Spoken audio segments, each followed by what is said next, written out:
Welcome to Humans of Teaching, a podcast that explores the unique and amazing ways that humans of all walks of life teach others. Let's learn something new.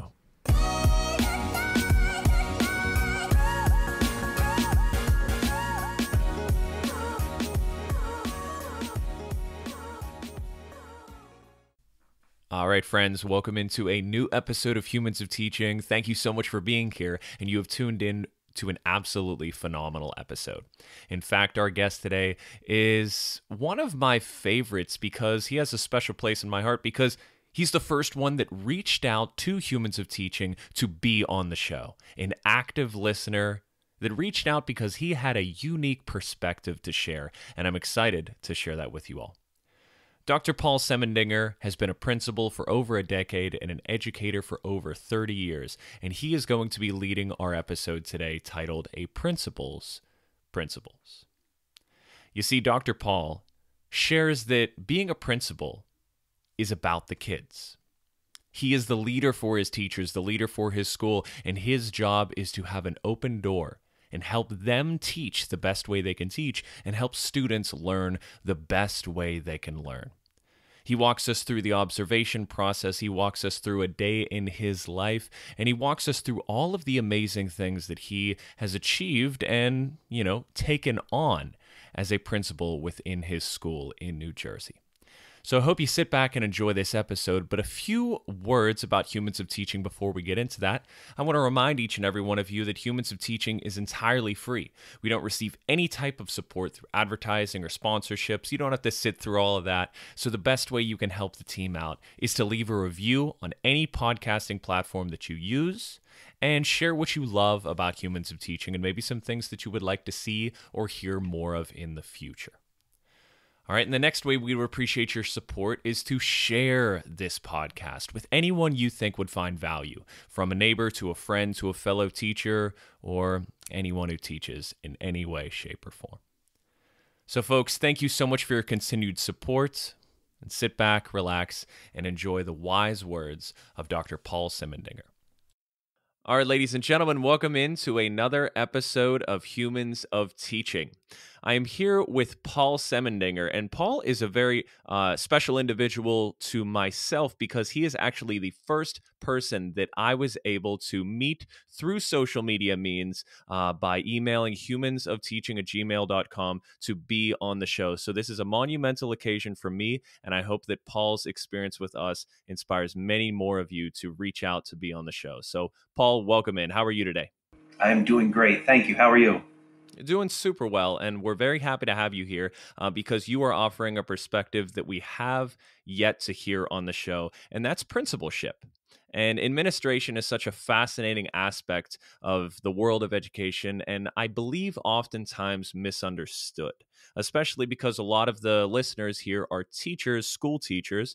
Administration oftentimes gets sometimes a bad perception, and I hope that you can offer us a lot of light into the passion that you bring into your administration, the love you have for being a principal, and all of the amazing stories and experiences that brought you to principalship and why you wouldn't trade it in for anything. So, Paul, I want to start us off so you can tell us a little bit about yourself. So can you please detail the school that you currently teach at and give us a little bit of information about yourself and your role? All right. So I've been a educator for close to or just about 30 years. If you want to count when I was being a substitute, then it's more than 30 years. Began as a teacher in 1990. I was a 7th and 8th grade history teacher. I taught for, I think it was my 6th year when I had an opportunity to become a vice principal in a high school. And I took that role, enjoyed that greatly. And then I had an opportunity to become a middle school principal. And I did that successfully for 10 years. And then I had an opportunity to become an elementary school principal, which I've been doing then for the last 12 years. The school is a school named Hawes Elementary School in Ridgewood, New Jersey. And I'm a little biased here, but I think it is the greatest little school in the entire world. That's awesome. And you were referencing to me earlier that you feel that your path into teaching was, quote, predestined. And I love that as soon as I heard it. And that's what I want to hear about teachers when you feel like this was your true calling. So, Paul, take a minute and go into detail on why you feel that this career, this vocation, was predestined for you. That's a great question. Thank you. Growing up, I knew exactly what I wanted to do. It was not even a question. I was ready, able, and willing. I was going to be the second baseman on the Yankees. So when I wasn't starting varsity in high school, um, and actually when I was playing JV, when all the other kids my age were playing varsity, I kind of realized that I didn't have the talent to become a Major League Baseball player. And at that point, actually, right after I went to college, I said, well, I've got to figure out what I want to do with my life. And here's where the predestined part comes. My girlfriend, who is now my wife, she was studying to be a teacher. My mom, she is a teacher. My dad, he was a teacher. My grandma, she was a teacher. My aunt Ginny, my uncle John, my aunt Arlene, they're all teachers. And it just sort of said, like, well, if I'm not going to play Major League Baseball, what am I going to do? And I spent my whole life in schools and around teachers and around schools. And it just seemed like, you know what, I think this is something that I want to do and that I could do and I can do well. And so I went into it almost because what else could I have done? I come from a family of teachers for generations. But once I got in there, I realized what a special gift it is to be able to be in a classroom, to be able to work with kids, and to be able to shape and mold lives and pass my love of learning and education and positivity onto kids. So your whole family was involved in teaching, and you weren't necessarily sure about it because you were so set on going into the MLB whenever you were, in college and after. So, were there any experiences that you think you can reflect on that you could look back and say, you know what, maybe I could do this teaching thing from your childhood, from your high school days? Do you think? Well, in New Jersey, where I live, once you have 60 college credits, you can become a substitute teacher. So, really, basically, at the end of your sophomore year of college. And so I did take that route and I became a substitute teacher. And it was at that point that I realized that, sometimes you go into a place and you feel natural and you say, like, yeah, I can do this. And I think that's where it really clicked, where I said, you know what, I think I could really make a difference. I think I could be a teacher and I think I can make a difference in the lives of kids. Sure. I went to college with a lot of students who had a similar experience where they were really unsure if teaching was for them, but as soon as they set foot in the classroom, they realized that, they made the right choice. And I think that that's an important thing for everyone. We work so hard in our classes and in our studies and at the lectures, whether it's in high school or college, but the true understanding, the lasting impressions on us are from the on the job experience. And I know that a lot of schools in Pennsylvania are focusing on career education and work to give opportunities to students to see what it's like to go out in the field and learn actual skills and trades from the job rather than in the classroom. So I'm curious, is anything like that going on in New Jersey where students are kind of pushing into their careers a little bit early? That would depend on the school and the school district. In a couple of weeks, there's a high school from another town where they do have a teaching program, and the leader of that program is going to be bringing about 5 or 6 of her students who are still high school students to come and spend part of the day in our school with our teachers, with me, to get a sense of what the school is like, what it's like to look at a classroom from the other perspective, and to see if this is something that they want to major in when they go to college. So Sure. those things happen. It's not necessarily statewide. It's not necessarily specific to any one program, but Mhm. people who are creative and people who want to do things like that find ways to make it happen. Absolutely. And I wanted to reference that being a principal is a sort of mission that I have pondered myself. And I know it's a very, very big decision choosing to kind of close the door on classroom teaching as we know it and moving into the principalship. That's something that's sort of always hold me back a little bit because it's rare to see someone who becomes a principal and then moves back into classroom teaching. So I want to know from you, what really inspired you to close up shop in your traditional full time classroom teaching as a middle school social studies teacher and enter into the field of education administration? while I was teaching, I was obviously working on my master's degree in education administration, and I graduated, and I had a degree that was in educational administration. And I don't know, once you have the degree and the certification, you say, well, maybe I can do this. Now, I was very fortunate. The first two principals I worked under were phenomenal people, and we could spend the next hour with me telling stories about how great they both were. And when you see great people like that, you wonder if you can do it. I like to challenge myself. I like to think that I can make an impact in different ways. And so once I had the certification, I said, let's see if somebody would hire me. I was still in my late 20s, but I figured, well, can't hurt to try. And lo and behold, a high school in the area, Pompton Lakes, New Jersey, hired me to be their vice principal. The way that happened, though, it happened by the time the position opened up, it happened in October. So it was kind of a very weird time in my life and in my career because I was teaching on a Wednesday and on a Thursday in one district, and on a Thursday I was an administrator in another district. And I have to be honest, that Wednesday was one of the saddest and hardest days of my life. I came home with cards and small gifts from kids and pictures and all the things that kids do when they're saying goodbye. And I was actually a mess. I was crying my eyes out. My wife came into the room and she said, I think you made the wrong decision, which isn't Yeah, exactly that's what you not want what you to want to hear. hear when you're in a rough spot. She said, I'm afraid you might have done the wrong thing here.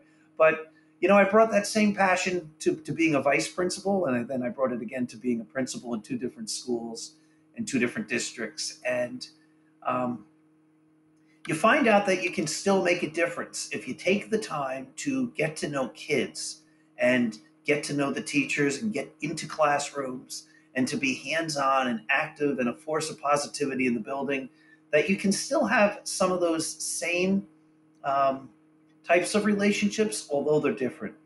And let me just share one other quick story. Have you ever seen, this is an old movie, the movie In and Out with Kevin Kline? It takes place in a high school, and No, actually, it's about a no. school teacher. Okay, so I won't even get into the whole movie, but that film was being filmed, a Hollywood film, when I became the vice principal. So I came into the school on a Thursday in the middle of a Hollywood set. So they had taken over parts of the school. They were filming the school, and the teacher, played by Kevin Kline, was a drama teacher. And there's a classroom in that old building that actually has a stage in it, and it has like a raised seating, but it's classroom size. It's like a mini stage in an old classroom. The school was built, or at least it opened in 1932. It's just a classic old building. And there were times, and I would even tell the principal this, like, I like doing what I'm doing. This is kind of a fun challenge, but boy, if you would give me that classroom up there with the stage, maybe I'll go back to being a teacher. That was just, the sad thing was, instead of it being a drama class, by the time I was there, it was a math class, and the only thing they used the stage for was to house a screen so that the teacher could use overheads and show them to the kids more Wow. efficiently. What an experience. Okay, so Paul, I love that you emphasized when I asked that question about, sometimes it's hard for you to close up that chapter moving from teaching to principalship. I love how you expressed your answer. You said, listen, I still am going to have those relationships, whether I'm in the classroom teaching as an eighth grade teacher or I'm a principal. And Paul, you're talking to a cyber school teacher here. I still maintain amazing relationships with my students, even though they are oftentimes 200, 300 miles away from me. So I have no doubt that you maintain those amazing relationships with your students. And that's kind of the whole foundation here of Humans of Teaching, right? To show that you can have amazing impacts on your students, whoever they may be, no matter how you teach. And I know you do amazing things, and that was a perfect answer and a great metaphor too with the movie. So you've been teaching at Hawes for 12 years now, and I want to talk about your first day there as well. So I personally had kind of a vision whenever I first started at my school, what I wanted to do with my students, what I wanted to achieve, and I am sure you had a similar vision yourself. So what was your vision for Hawes upon becoming that principal? I made the move to Hawes because it was in a different district, and it already had a stellar reputation of being a school that is a caring community. That was one of their slogans. A place where the teachers love what they do, a place where the parents are happy, a place where the kids are happy. And it was really, after I talked during the interview process and then with the principal of the school, a really special place. And I think sometimes, and sometimes I come about things from a different perspective as many. I think sometimes we become a principal or we become a leader or we come into a position and we say, well, now I have to leave my mark on this. And really, the school was running phenomenally. The principal who was retiring was beloved. And I just said, I don't want to wreck this thing. So my whole perspective there was, let's just keep the goodness going. Maybe I can keep perpetuating more good. Maybe I can bring more happiness to the school. Maybe I can bring more energy, a different type of energy, or those types of things. But I just didn't want to crash the ship that was running. And 12 years later, I don't believe I have. I think the school's thriving.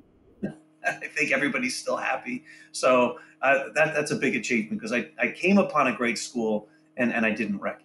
And that's a vision. You noticed that this school was exactly where it needed to be, and your vision was to keep it that way. Visions don't have to be this amazing, miraculous, game changing thing. If you see that something's, going the right way, you just keep that ship sailing the right way. Paul, we're going to transition here into a principal's impact. So, transforming the learning community within your school. So, one thing you emphasized here about how Hawes is really focused on engaging the community, making sure that there's a strong relationship between the teachers and the parents, the students, and so on. So, how do you incorporate the school community into the learning experiences at Hawes, from the families to the community at large? The word might be just a simple answer. It might just be love. I don't know if we actually involve the community at a level more than many great schools or even good schools. The school is welcoming. Parents are welcome in the school. Parents get involved in a variety of ways in the school. We have a very active home and school association. And there's another phenomenal program that's called Dad's Night, which I could talk about.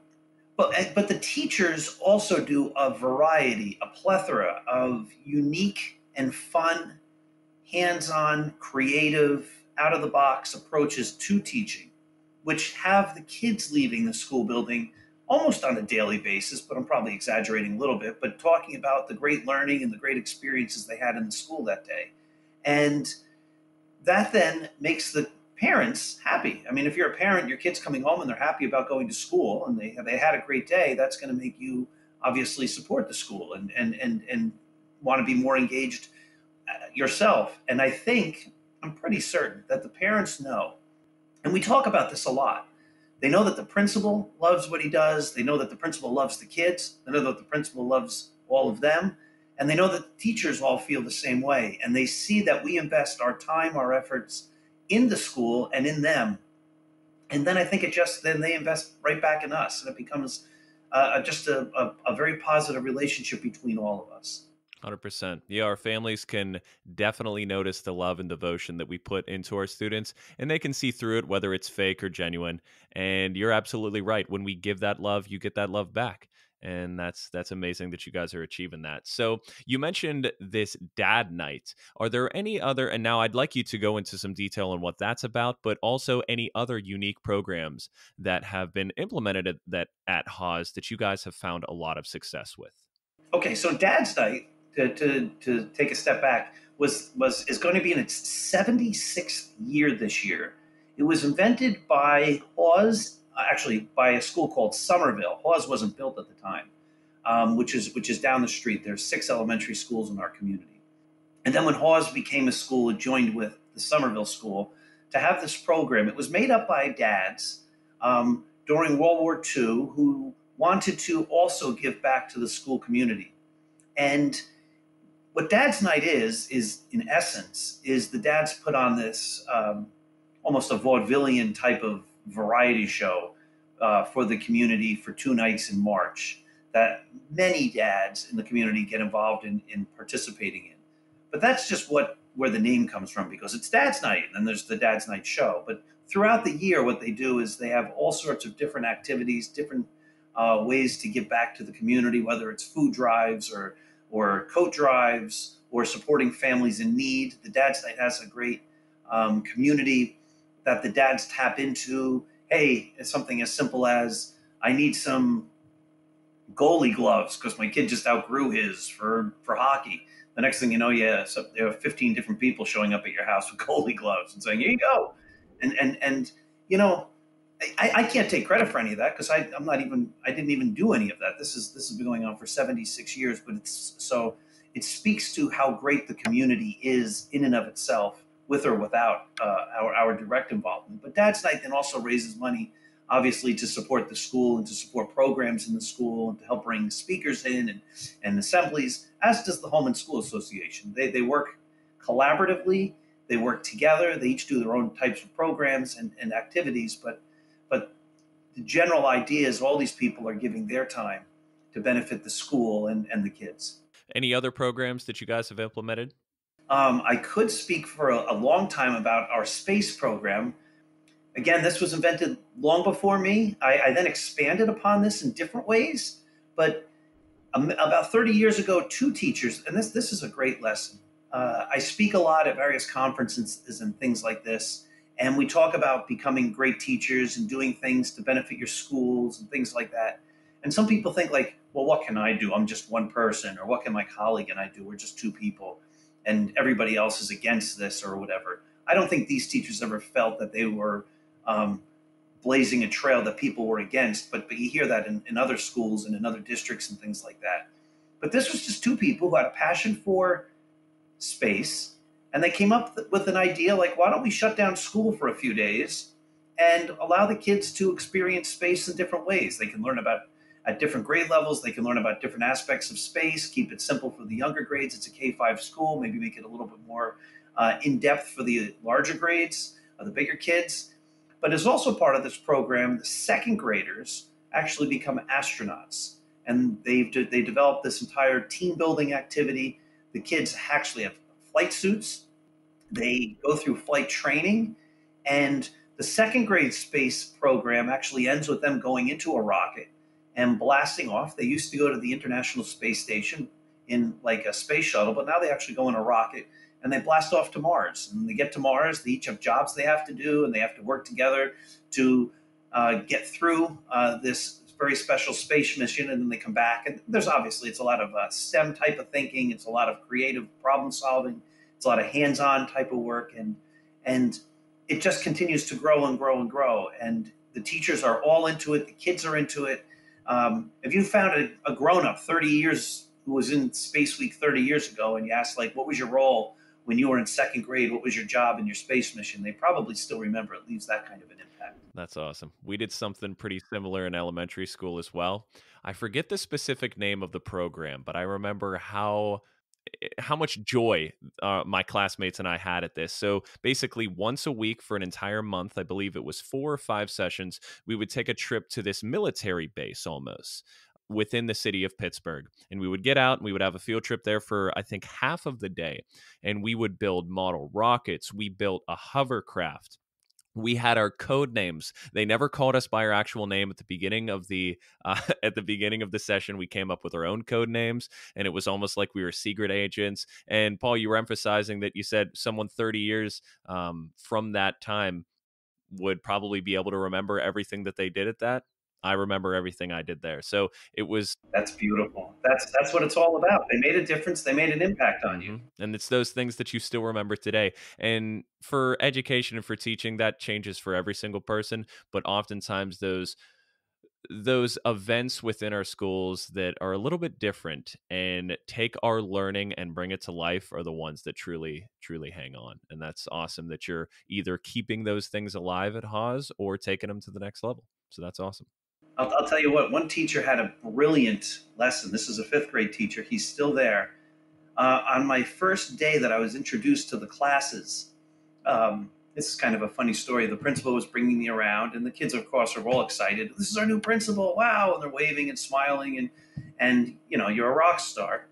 And every class, I received just the most loving, wonderful introduction until I got to a fifth grade class. And the principal said, "Okay, everybody, here's Dr. Semendinger. He's going to be your new principal." And I got looked at with these like looks of, "We don't like you already. Why are you coming to our school?" And I was like, "Oh, why such a bad reception in here?" And the teacher, who this was just brilliant, he said, "Well, the kids have all written you a letter." I'm like, "Oh, they have already?" And he goes, "Yes. We hear that you want to cancel Space Week." I was like, "I do?" But he just made this up as in a way to get the kids inspired to do a great essay and a great persuasive essay. He said the new principal's going to come and he's going to get rid of Space Week, and so he made the learning really authentic. And I'm like, "No, I'm not getting rid of it." And the kids are like, "What?" But boy, I don't You know if think they he ever would have will. told you about it beforehand so you could have put on a better show, but I'm sure you got the hang of it pretty Yeah, quick. I think so. But yeah, so if you want to get the kids engaged in the writing, that was a great way to do it. Yeah, it is. Awesome. So, Paul, I did a quick survey with our Twitter listeners at Humans of Podcast. If you don't follow us, make sure that you do. But I did a quick survey of a lot of our listeners, and I asked for general frustrations that you find with administration throughout the school year, and one that stood out across the board was how oftentimes teachers can be struggling or having frustrations with something, and their voices can sometimes go unheard. And that's not for the sake of the principal being mean or neglectful. It's just principals and administration are very busy, and sometimes they can't handle every single issue. And accessibility sometimes is pretty difficult with how busy principals and administrators are. So, Paul, can you tell me what is your perspective on accessibility as a principal of a school? My perspective is I think the principal needs to be accessible as much as possible, as often as possible. I'm lucky that my office isn't necessarily connected to the main office. It's actually a former classroom at the end of the hallway leading to the main office. So, and my door is always open. So if a teacher needs me or if a kid needs me, they can walk right in virtually at any time, especially the teachers, the kids, the little kids. So they're usually with a class. Um, so the kids don't necessarily walk in, but they could if they were on their way to lunch. They could wave to their teacher and say, "Can I stop in and see the principal?" Um, or whatever, which makes me more accessible, I think, than many principals. In order to get to see the principal, you have to go into the main office. There's a big giant counter. You got to go past the counter. There's probably a couple of secretaries blocking the way. There's probably a door that the principal's hiding behind or working behind. And in order to get to that person, you really got to jump through a lot of hoops. You don't have to do that with me. You just sort of knock on the door and say, "Hey, you have a minute?" And I truly believe that one of the best things I can do as a principal is to make that time. So even if I don't have the time, I try to make the time and say, "Yeah, let's hear what your problem is, whatever, or your concern, or how can I help you?" Whatever I'm doing, most likely can wait. And if it can't, I just say, "Listen, I'm in the middle of a big thing here. Can you just, can you come back in 5 minutes, or can you give me a couple seconds to sit down? Let me finish. I'm typing some important memo or email or responding to something for the superintendent or whatever." And then the Right. people will patiently wait. But I think the principal needs to be accessible. And I also try to be very visible, both before and after school, during pickup, during drop off.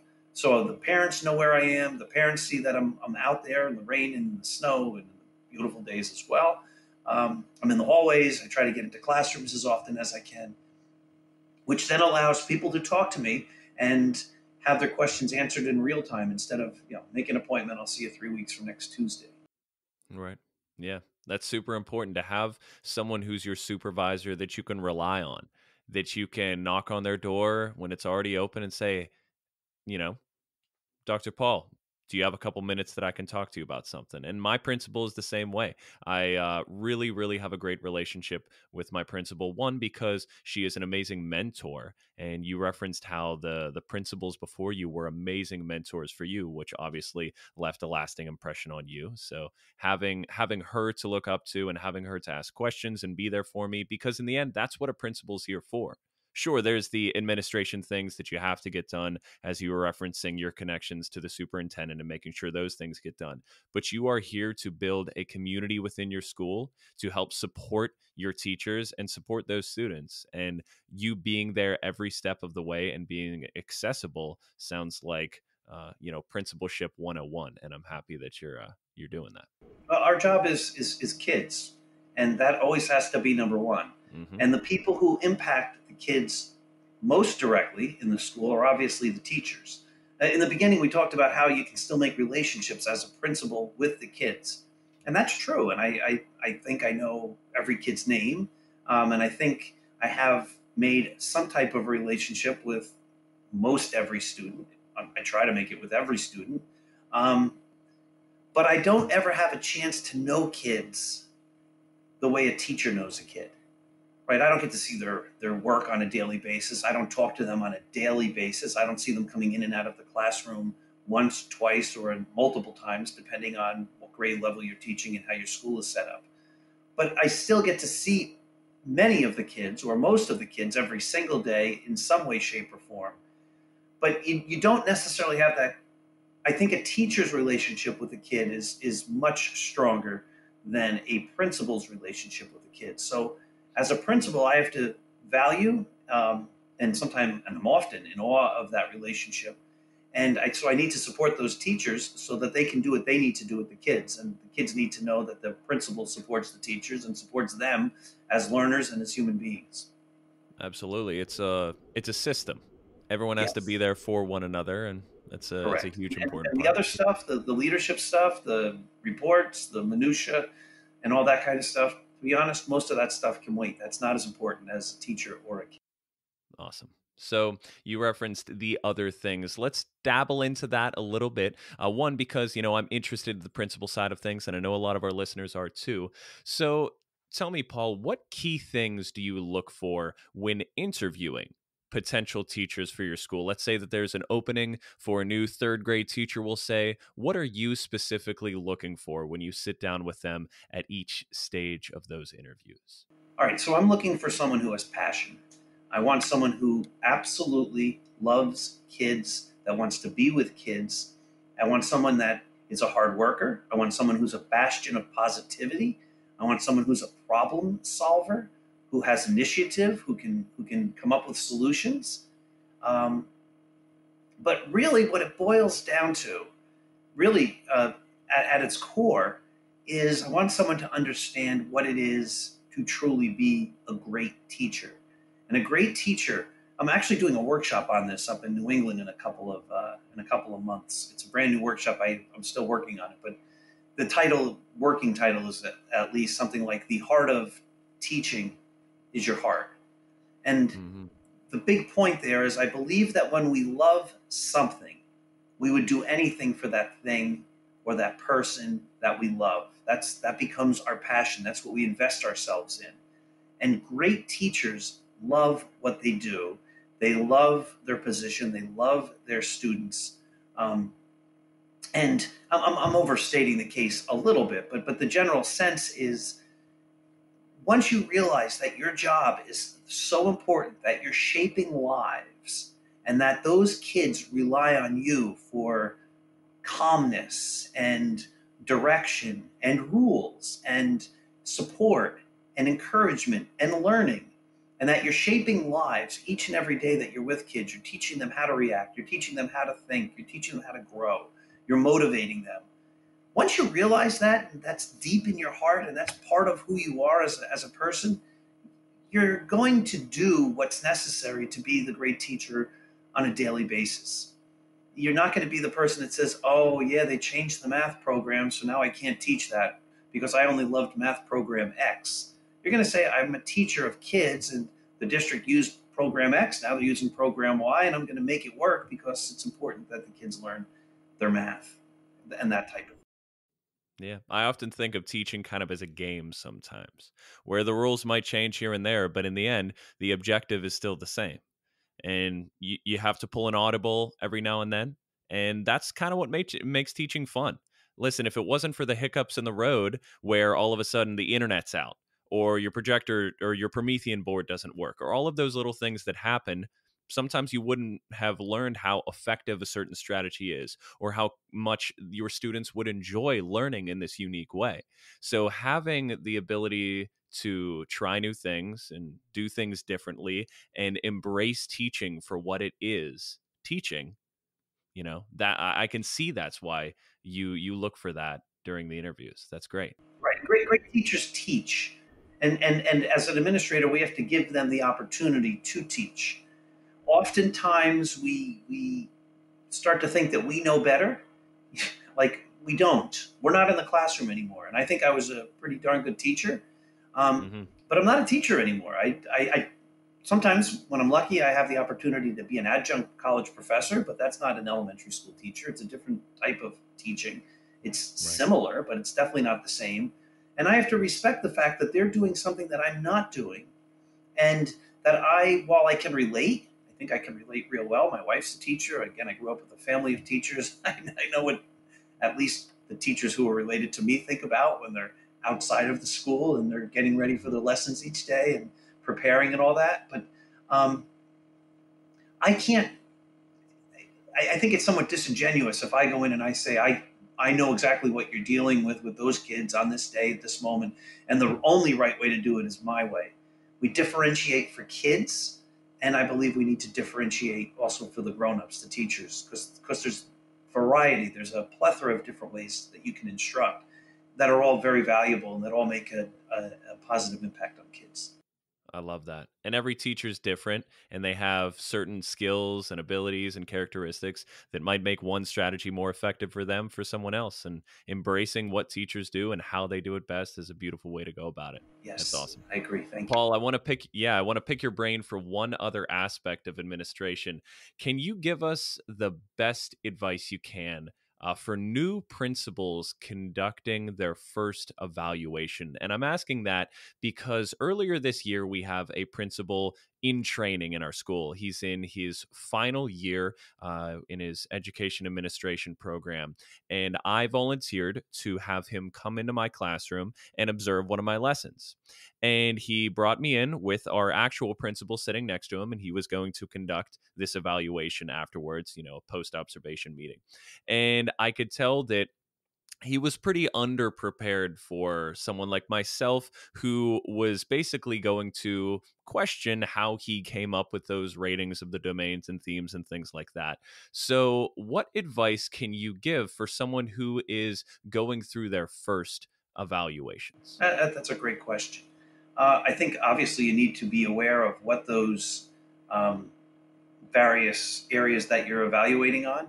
I'm lucky; our we don't have standards like that. We use the strong method. I don't know if your readers are familiar with that, but it's a narrative. I don't have to give ratings for a scale of 1 to 5 on how well did the teacher greet the students, how well did the teacher move around the classroom, how well did the teacher vary his calling on children techniques and questioning techniques, and it's really just this is how it's all narrative. So this is the teacher's instructional preparation. This is the design of the lesson. This is the classroom environment. This is the how we assess children. This is the teacher's professionalism, which gives me a lot more flexibility when writing these things. But I think when you go into the Hmm. room, you have to be um, willing to look for the good. I think the vast majority, if not all, obviously nothing's all. So the very vast majority of teachers want to do a great job. They want to work hard. They want to be great teachers. They want to be impacting on kids. They want the kids to like them. They want their class to be fun. Uh, they want to have good relationships with the parents. I think vast majority of teachers want that, and they're doing their very best with what they have at that time to be an effective teacher. And if you go in looking for what they're doing wrong, I'm sure you can find things they're doing wrong. If you followed me all day, you could probably find 67,000 things I did wrong. Um, but that doesn't necessarily help us grow. If you're going in to look for how a teacher's succeeding, and then you find specific areas where they can grow, and if the teachers understand that the evaluation is conducted as a way for you to help them become better, and it's not a got you, it's not like, haha, these are the things you did wrong, and I'm going to mark you down on them. Then I think Hmm. you're able to set the groundwork to have a relationship where those evaluations and those observations become something that the teacher can look forward to and say like, this is something that's effective for me. I know this person's on my side, so I can actually truly listen to the advice he's giving. Yes, you took the words right out of my mouth. Something to look forward to. I talk to so many teachers and how nervous they are about their upcoming evaluations, and because it's seen as some type of assessment for us. And our students are sometimes afraid of taking these tests because they're worried about the ramifications, the red marks written up on them. But if we see it as some place or some way to learn and to grow, and for the relationship between the principal and the teacher to be seen as something that I'm here for you, I'm not here to knock you down. I'm here to build you up. Then it's a whole new perspective. And people change their mindset from something to be afraid of an evaluation into something to look forward to. So that was amazing. I'm so glad you said that. Thank you. Sure. So, Paul, I want to move into a day in the life of you. So, can you detail for our listeners what a normal day looks like for you from the time you walk into Hawes Elementary to, I would say, the time that you get home right after the last bell, but I'm pretty sure that you're there a little bit longer after that last bell. So go into a detail what a normal day looks like for you. All right. I have a friend who did some research for his doctoral dissertation, and I think this is I'm just remembering from the paper a decade ago or so, but I believe that he has a statistic somewhere in there that says a principal doesn't spend any more than 90 seconds on any one task.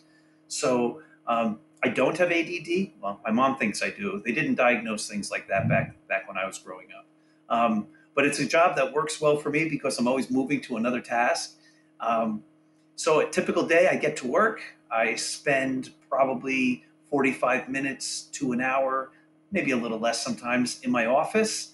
People come in and out. I am answering emails. I'm writing things up. And then as the kids are arriving, I go outside. I help greet the kids as they arrive at school. We have a drop off line for the cars. We open the car doors. We say hello to the kids. We welcome them to school. We say hello to their little brothers and sisters in the back seat, the parents, and it's almost like they're coming to, like the greeting you get when you arrive at Disney World or whatever.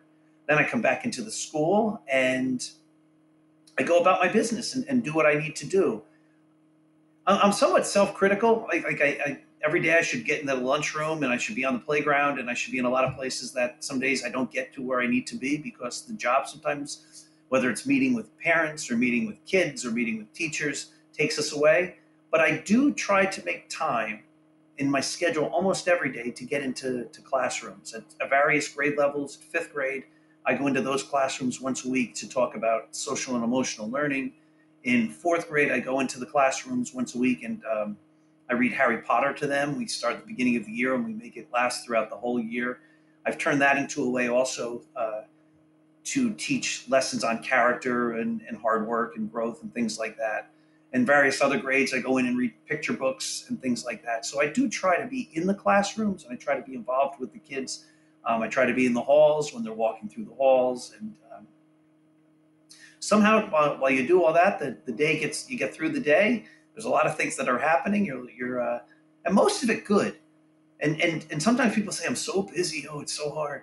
I think the busier you are, the better. And if it's good work that you're doing, that the busy work is, then that's necessary and that's good. And that helps make your day much more rewarding.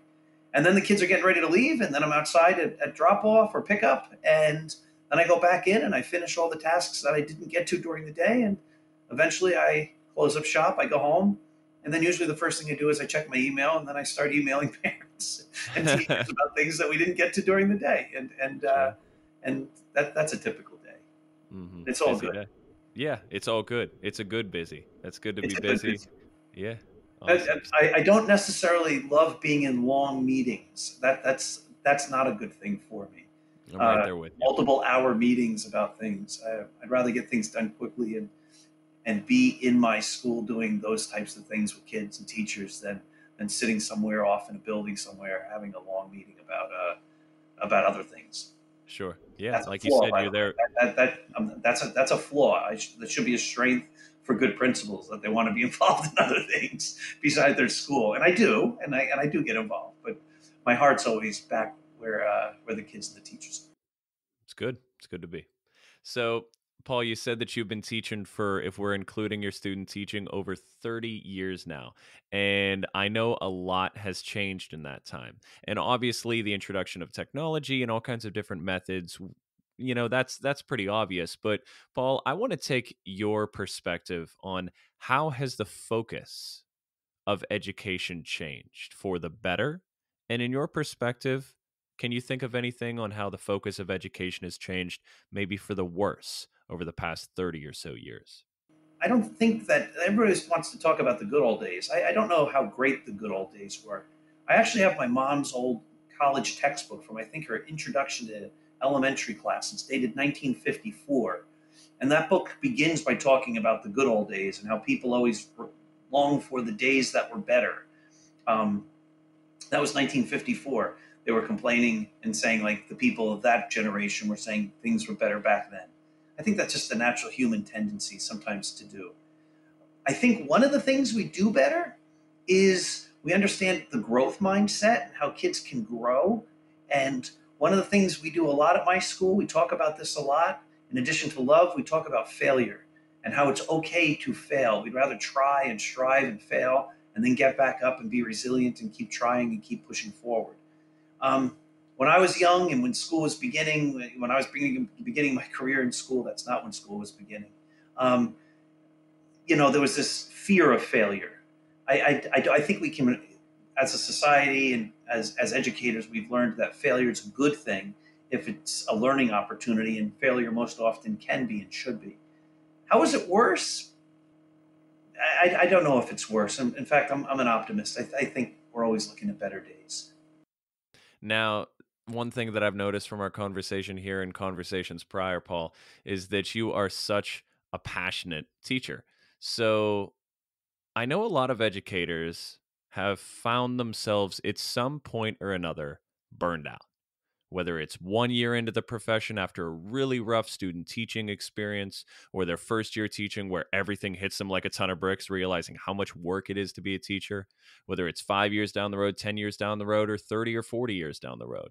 But you seem so passionate and in love with your job. So I guess this is a two-part question. One, have you ever been burned out? And two, what has allowed you to stay this passionate after 30 years of teaching? All right, so I think the how do you stay passionate after 30 years question goes back to the same question in essence as to what are you looking for when you're interviewing potential teachers. If you get to the point and truly understand and embrace this idea that what I do matters and that we're dealing with lives and every one of those lives is precious and that I need to be my best because those kids rely on me and the teachers rely on me, that helps you stay passionate because you realize what you're doing is critically important. Have there been times when I've been burned out and tired? I think that's just natural. And um, I think sometimes when that happens, you have to reflect and say, maybe I want to try another experience. Maybe I want to try something a little bit differently. Maybe I want to go about my job a little differently. Maybe I need to reinvent myself. Maybe I need to reinvent my approach. Um, there comes a point, I think, as a principal, I try to be very active. So I try to be involved. I try to be present at every school function. And there was a point in time in my life and in my career when my kids were younger that sometimes you almost, I don't know if the word is resent it, but it's like, oh, I'd really like to go home tonight, but I can't because there's a school function that I have to be at, and I'm going to be working 15 hours today. I won't get home till 10 p.m. or whatever. And you say, like, boy, oh boy, they're asking a lot of me, or I'm asking a lot of myself, or I'm giving a lot of myself. And then somewhere along the way, I think you could say, like, woe is me, until you realize that it's an honor and it's a privilege for people to say, like, wow, we want you at our events. We want you to be there. We appreciate you there. And the kids smiling that you are there, that you say, well, why would I be resentful or upset about being part of something that's this great and seeing how happy kids are and how happy parents are and perpetuating that goodness and that happiness. So I think, we sometimes look at those things and then all of a sudden we have to take a step back and say, wait a minute, I'm looking at it wrong. And so yeah, I mean, would anybody rather be home on a given night than at work necessarily? I think sure, that's natural human tendency. But when you realize that it really is truly a gift, and to be part of a school or a district or a program that people want you to be with them, and they're happy that you're part of it, I think that takes away any resentment or any of that burnout. You say, what I'm doing is good work, and it's necessary work, and it's appreciated work, and it's necessary work. And when you realize that and you're part of it that way, you say, boy, I'm just fortunate to be a part of this whole thing. And then you appreciate what you're doing, and you're happy to be giving of your time. Yeah, it's all in your outlook, huh? I think so. Yeah. Yeah, I'm a firm believer that oftentimes our job is probably 80, 90% amazing, but that 10 or 20% that's not so amazing, those rough days, those rough aspects, those frustrations, they oftentimes shine the brightest. So if we just turn our perspectives on realizing that so much of my job is absolutely incredible, we see that that 90% can, shine a lot brighter than that 10 or 20. So that's a And I great, think as educators, we're often very self-critical. We yeah, want to be so good, we want to be so effective, that sometimes when we're not, and we get that one email or one complaint or the criticism from a teacher or a colleague or a kid or whatever it might be, that for some reason as teachers or as educators we hold on to that rather than focusing on the other 95 things that happened that day that were very positive. right. And you referenced a lot about human tendency. Think about it, Paul. When you were in school, what stood out the most? The consistent A's and B's that you received on your report card or on your tests, or that one F that you saw once in a blue moon? Correct. And that F, then when you brought it home, left another impression. 100%, especially when you had to get your parent's signature and bring that back. It was not okay. But you're right. Yep, we got to stand out. We got to focus on the good because there's always more good than bad. And they're Beautiful. always, let me give a little hint to everybody. I'm not the most brilliant guy in the world, but sometimes I come up with good ideas.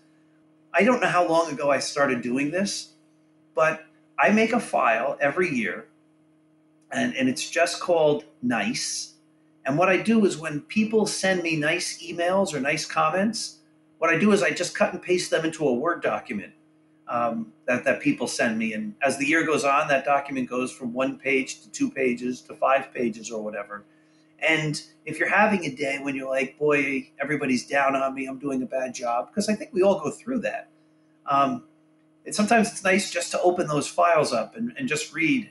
You made a difference in my life. My kid's happy coming to school. Thank you for all your time. Thanks for giving this. And it's a good way to build yourself back up. Not by telling yourself you're great, by the words other people have sent you over the years that says you did things that mattered. And again, I think that helps put it into perspective. Like, the job is bigger than us. It's not about us. It's about what we're doing for others. I love it. It's an amazing idea. I'll write that one down. So, Paul, I've been asking you questions for a while now, and I think it's time that we open it up to our listeners. So, as you know, every single month I post teasers of all of the different upcoming interviewees that will be coming on Humans of Teaching. So, listeners, if you'd like to follow us, if you haven't already, on Humans of Podcast, that's the Twitter account for Humans of Teaching, you can post any listener question that you'd like about this upcoming session. So, Paul, we have two questions for you in particular, and the listeners want to know. The very first one: what are your interests and hobbies outside the world of teaching? They're numerous. Number one, my best job is being a dad and a husband. I have a wonderful family. My kids are all grown now. Um, Only one left who's a junior in college. The other two have graduated and they're starting their lives. One's working on a PhD in mathematics, and the other's a chiropractor. But outside of that, I love to run. If you heard any cranking in the background or movement, that's me. I actually tore my Achilles and I had surgery a couple weeks ago, and I'm just keep trying to get comfortable because I can't stand on my one leg. So I'm trying to sit on a squeaky chair without making it make too much noise. But I love to run. I've run 21 marathons. I'm in my 50s, but I still play baseball and softball. In baseball, I started playing last year as a pitcher. After not playing baseball for 34 years, but I play competitive men's softball in town. I love reading. I love writing. I'm a big Yankees fan. I actually run a Yankees blog called Start Spreading the News, where we put up a ton of content every day, and we share our love of the Yankees and ask important questions and talk about the history of Yankees. Again, I love being with my family. We love to travel. We have a lot of interests. And so I do keep myself pretty busy. Sounds like it. So even outside the world of school, we always have tons for our hobbies, and that's great that you still embrace those things and keep yourself busy in and outside of school. All right, second question, Paul. What do you miss the most about being a classroom teacher? Thinking back from your time in middle school teaching social studies, what do you miss the most? We used to begin the class. I used to be in the hallway greeting the kids, and then, the bell would ring, and then I would close the door and I'd say, "It's showtime." And you know what? You had said this earlier in the program. Like, you are on stage, and you can really be yourself. And I try to be myself as a principal, but it's a little bit different when you're closed that door and you're alone with your 25 kids or 18 kids, whatever your class size is, and you're having them learn from you and be part of your program. That's awesome. That's something that's very, very special. Being able to create a classroom that's a reflection of you and your passions and your love and your subject. It, you can do that in a sense as a principal. As I told you, I go into classrooms a lot. But when I go into classrooms, it's not my space; it's somebody else's, which is great, and it's theirs, and I'm glad they love their space. But there is something about missing the idea of having that classroom as a classroom space of your own. Sure, I can see that. Yeah. Paul, amazing responses to those two. Thank you for sharing your interests and your hobbies, as well as what you miss most about being a teacher. And what I'd like everyone to do is to make sure that they are following us on Twitter. So the next time we post any listener questions, you can be sure to share your thoughts and your questions based on those teasers. All right. So this is the part of the interview, Paul, where we're going to wrap things up to bring you to life more as Paul Semendinger, not the principal, but as the human being. So this is called the rapid fire questions. So, Paul, what I'm going to do for the next few minutes is I'm going to ask you some questions that are kind of off the wall, may pertain particular to you, or just random questions. And I want you to give me the first answers that come to your head. Okay. You got it. All right, let's do it. So, first one is going to relate to your love of the Yankees. If you could pick players from any era, who would be on your all-star Yankees lineup? That would be so much fun to do. Um, I won't go through the entire lineup because there'd be too many, but Right. Lou Gehrig would be on that team. Greg Nettles, who maybe people don't remember, he was my favorite player growing up. He'd be on that team. Thurman Munson, Roger Maris, Reggie Jackson. I became a Yankee fan for good when Reggie hit 3 home runs in 3 consecutive at bats in the 1977 World Series. Bernie Williams, Derek Jeter just got in the Hall of Fame. There's so many Yankees who were just so much fun, such a joy to watch. Ricky Henderson, who in the 1980s was just a god. Don Mattingly, also, those two guys. Um, they would all, Ron Guidry, Dave Righetti. We could go on. I could go crazy now. So I know you could go on. You know why? Because your team has won over 20 World Series, and I'm a Pittsburgh Pirate fan who literally has not been alive to see, I think, more than 2 trips to the playoffs. So you are one lucky person, Paul, to have a I am team very that is fortunate. Just so very you know, successful. in 1979, I was rooting for the Pirates. The Yankees were out of it. I loved that team.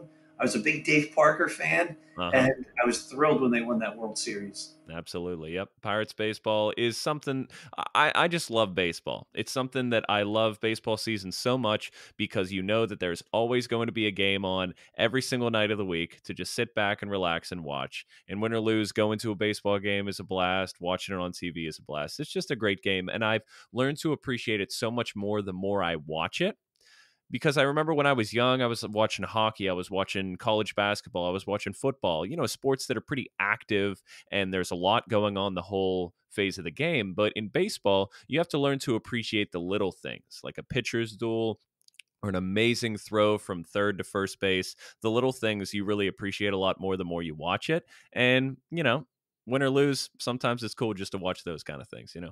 That's true, but I'm a spoiled Yankee fan, so the game's only fun when Hey, when the Yankees you win. got Garrett Cole from us, so you should have a pretty good season coming up. I hope so. I hope so. When you're a Yankee fan, you say we haven't won a World Series since 2009. It's been forever. Oh yeah, yeah. All right, next up, Yankee next fans up. are spoiled. That's not our best feature. Right. All right, Paul. How about something you probably spend more money on than you should? That's a great question. Running shoes Yeah, that's what I was thinking. Yep, we always have our one hobby that we spend way too much money on. and races. Mine. Races cost a lot of money. So, like the New York City Marathon costs hundreds of dollars, Oh yeah, and yeah, and you do it anyway because it's just too cool. it's what you love. Yeah, you don't get an opportunity like that, every day of the week. I have a math teacher we work with. He does a lot of marathons as well. He does a few halves every year, and then I think he does one full marathon every year. He'll take like a Friday off and take a trip somewhere, and it's usually on like a Saturday or something like that. And he'll tell us how much how sore he is after the whole thing. How do you feel after a full marathon, Paul? You're always sore, but I don't know. I wasn't ever I didn't run in high school or anything like that. I just one day said, I used to teach about the Greeks and the Battle of Marathon. And, and I'd say, well, maybe I should try one. And I did the New York City Marathon in 2002. And boy, something happened there that said, I have to do this again and again and again. And I can't get enough of it. I mean, right now I can't stand because I have a torn Achilles surgery. Yeah, But I, the doctor has said that there's no doubt I'm going to recover and I'll be ready to run New York in next November. So I can't wait. beautiful, beautiful. All right, how about a movie that you could watch over and over and over again? Rocky. Rocky. I love Rocky. I didn't see Rocky until I was probably in high school. I think they progressively get worse. The first one is absolutely phenomenal. What did you think of Creed? Loved it. Creed was I didn't see the second one yet. I don't know why, but the first one was phenomenal. I thought so. I thought the last Rocky Balboa. I thought it because it ties right into Creed. It's phenomenal. I love it. Yeah, I liked Rocky Balboa as well, but pretty much Rocky one was insane. The two was a little too sappy for me, and then you can four is fine, but three and five you can just get rid of in my opinion. Actually, I love three. Five, I'll agree with you with. That was right when I was like, I don't know, 13 or Yeah. 14 or 15 years old. So I was a little too young when Rocky first came out. Rocky 2 came out, I was 11. And then Rocky 3 was the first Rocky movie that I embraced. And, Hmm. there was Clubber Lang, Mr. T, and then he was in the 18. Yeah, Rocky, definitely. Right. I think it's a documentary, actually. I don't know if it's a movie. I think it's a true documentary of this fighter. So you have to take all of the films together as one, even though Right. Rocky Five's pretty bad. All right. How about a book you've most often recommended to others? Oh, there's so many.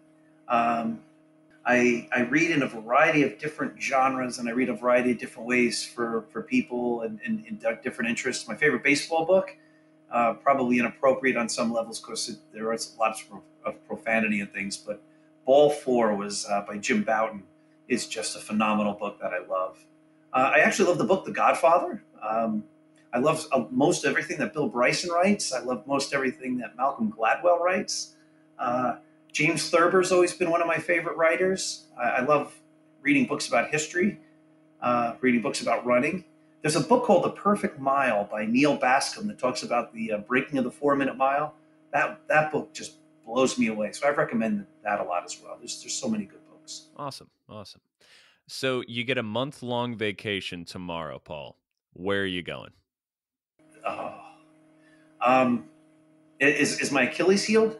Your your Achilles is healed, and you have an exact clone of yourself at your school to perform all of your duties the way you would do it. Nice. Good, good, good. So I don't have to feel guilty about not being there. Exactly. And I know everything's in good hands. That's great. Um, well, my wife and I are probably then going somewhere nice, maybe an island, maybe on a cruise. I'm going to run every day. Hopefully, there's a way to play ball. I'll tell you what. Someday when I retire, I want to go to like Yankees fantasy camp. Uh, I, I just think that would be a blast. There's a race in Disney World that takes place in January. It's called the Dopey. You do a 5K one day, a 10K the next day, the half the next day, and then the full marathon the day after. I Wow. really want to do that, but right now I can't because I can't take that kind of time off. Right. Um, so yeah, things like that. Maybe we get in the car and just do some old road trips and visit wild places that are in America that are just what America's all about. I don't know if I'd have one specific place, but we do a lot of good stuff. Sure. And you got a month. That's a lot of time. I'd It be is. all for a road trip, something like that too. Question, is your wife a runner as well? She does not like running. Sometimes you need your own hobbies, you know? That's correct. Yeah. Last summer, we started with her actually joining me on the bicycle. So we'll see when I get back to health if we can keep that going, because that was actually a fun way to take my hobby and share it with her without making her run with me because she hates Right. running. I love biking. Yeah, I would be a good supporter of that. All right, so you're close to New York. You love the Yankees. You're always in New York. Question: I have a part-time job as a pizza chef. I've been doing it for probably 10 years now since I was in high school. What is the best pizza in New York City? John's Pizza on Bleecker Street. John's Pizza in Bleecker Street. All right, I'm writing that one down.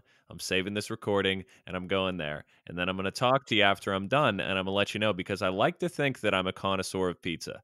So, You will not be disappointed. You go on so talk Bleecker to me. Street. What makes it great? What makes it great? It's delicious. I'm not a connoisseur of food. In fact, like the only food I really eat is pizza. So I can't tell you why it's great. It's a thin crust pizza. It is the best. If you're on Bleecker Street and you just say, "Where's John's Pizzeria?" They'll point it to you. They'll point it right out to you, and you'll say, "I hear it's the best pizza." They'll say, "Of course it is." All right, I'm doing it. All right. Last one last one for you, Paul. What's the best advice you've ever received? Best advice. I've been blessed. I've gotten great advice from my parents, my in-laws, my wife, my kids, the colleagues, the principals I've worked with and under. I, I'm also, I'm religious, and so there's a lot of great advice you get from church and things like that. So, what's the best advice? Love one Sure. another, love other people as you love yourself, and try to make the world a better place. Bring passion to what you do. Make it's not about you; it's about other people. Look beyond yourself. Be empathetic, and anything like that. Fail while daring greatly. Those kind of things. Awesome. So always thinking about the bigger picture and always thinking about others before yourself. That's a great way to end it. Yeah, and we are. I think we're as human beings we can be selfish. We are often selfish, and I think we are our happiest self when we look away from who we are and what we can do to make things better for other people. Beautiful. I love it. Couldn't have ended it better myself. Paul, thank you so much for being here. We're going to wrap things up now. I want to give you the floor so you can share any type of information on how our listeners can reach out to you because you have shown to be such a plethora of knowledge about life, about teaching, about education, and all of that. So I know our listeners are going to want to reach out to you and learn more about your philosophies of education. So go ahead and take the floor and share how they can get in touch with you. Okay, I'm not the greatest on social media. I mean, I go on every day. I put up some inspirational passages each day on my Twitter account, but I'm no aficionado with all that, and I'm not on Facebook or Instagram, just Twitter. And my Twitter account is at Paul R. Sem, Paul, capital RSEM. So you can find me there, and then we could follow each other and send a direct message. I have a blog, as I said earlier. It's called Start Spreading the News. It's the if you just type in "Start Spreading the News Yankees," you'll find it easily. Where we're growing by leaps and bounds. We just passed 1.4 million page views a couple of weeks ago. There's a way to contact us through the website, so that would give you a way to email me. I also have another blog that's more about education and my motivational thoughts and ideas. Oftentimes, I do write about running there. It's www.drpaulsem.com, and that's a good place to find some of what are my thoughts on a lot of this stuff. And I would love to just put a plug out there. I published a book of inspirational passages called "Impossible is an Illusion." I've written 3 children's books about a principal who has no idea what he's doing and he makes simple mistakes, but everybody loves him nonetheless. Those are called the Principal Sam series, and my first novel, which is about a young man who learns to find himself when he's sent on this journey by his father to scatter his ashes at various places that were meaningful to the father and the son. And as he goes on this path and he finds himself, he falls in love, et cetera, et cetera.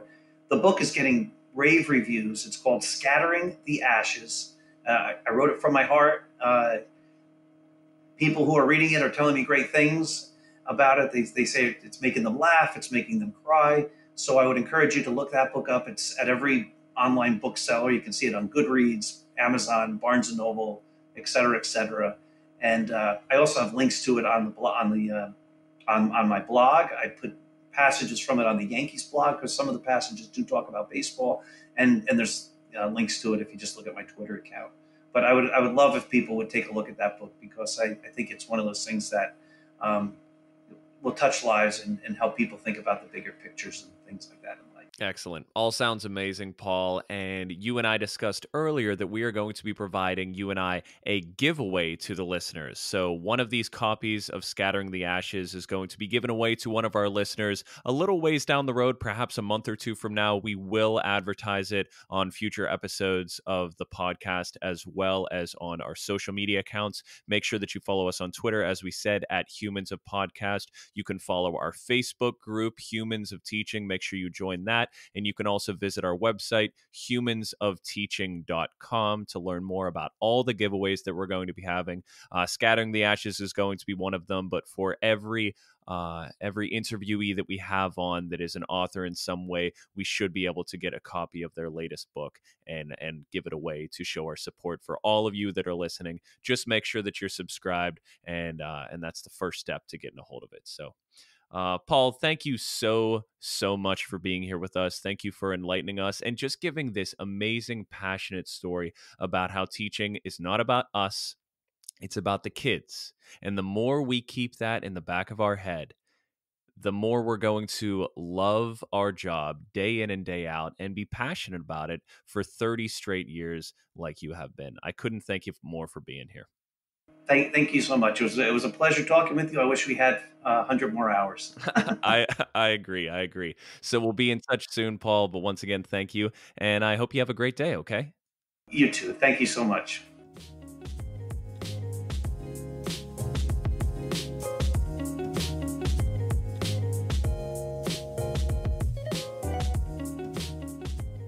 Thank you so much for listening to today's episode. We appreciate each and every one of you who tune into Humans of Teaching for each new interview, story, and perspective. Don't forget to subscribe to the podcast if you haven't already, and follow us on Twitter at Humans of Podcast. If there is someone you know who would find value from this episode, or Humans of Teaching in general, please share it with them.